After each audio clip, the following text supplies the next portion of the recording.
the Bristol Robotics Laboratory, and she's going to be telling us about evolving both shape and brain of a robot squirrel.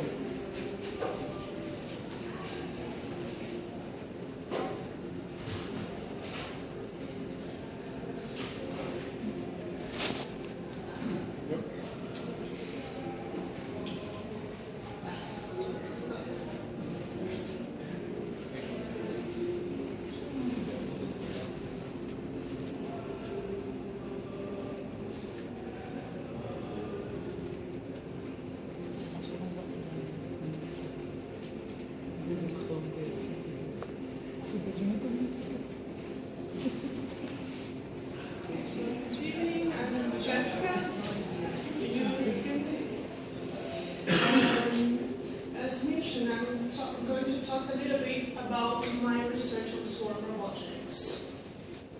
I'd like to start by asking you a question.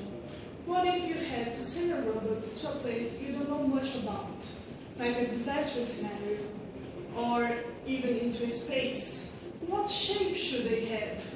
And how exactly should they act once they are there? Well, someone solved this problem a long time ago, and that was nature itself, by the clever mechanism of evolution. And we humans, we have our current shape right now, not because someone designed us to be like that, but we came to this form because this is the shape that is more suitable for us to survive. And the same thing can be done with robots. And here I'm going to give a brief overview of how we can do that in this artificial evolution process. We first get several groups of robots, each of them with different shapes. In this case, we can have robots with different arm lengths or different number of arms, or even arms in different positions. And we test all of these groups, all of these shapes. And for example, we make them push an object. And then we can see which shapes are the best ones for that task. Those shapes are then selected to survive into the new population, to the next generation. The best are automatically picked because you want the good ones to survive. And the bad ones, they are discarded and they leave the place for new shapes to be found by the crossover mechanism that we can also find in reproduction, where you mix some of the shapes of the good shapes, to come up with a new shape that wasn't tried before. And also we can apply some mutation, exactly like we have in nature, by getting the arms longer or changing the number of arms, and then we find different shapes. So we have now a new population, and this population will be tested again, and we will do the same process again and again. And you can see that if only the smartest ones survive, and the new shapes that are formed by the smartest and the best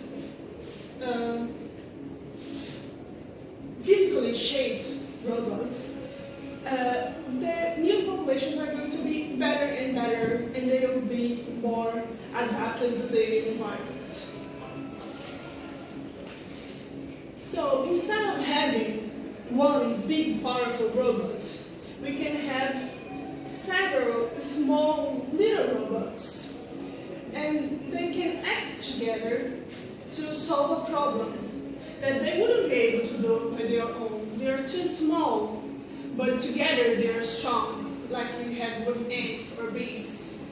It's from there that we call it swarm robotics, because they act like swarms of ants and bees, fishes, for example.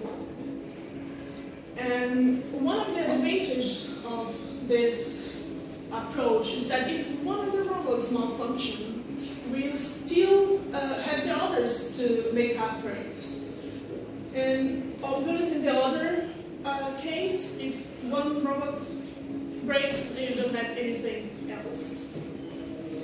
Nowadays we have the technology to implement this into a real world, using by a 3D printer, and that's what I'm doing. I'm using the 3D printing and artificial evolution to make robots with better shapes and smarter every new generation.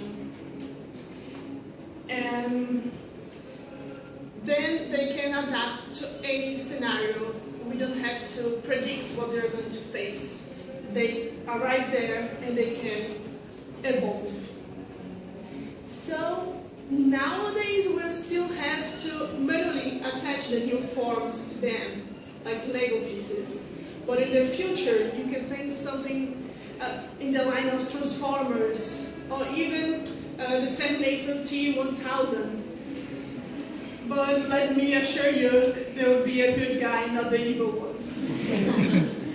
So that's it for tonight. I hope you have enjoyed it, and I'll be later outside if you have any questions. Thank you.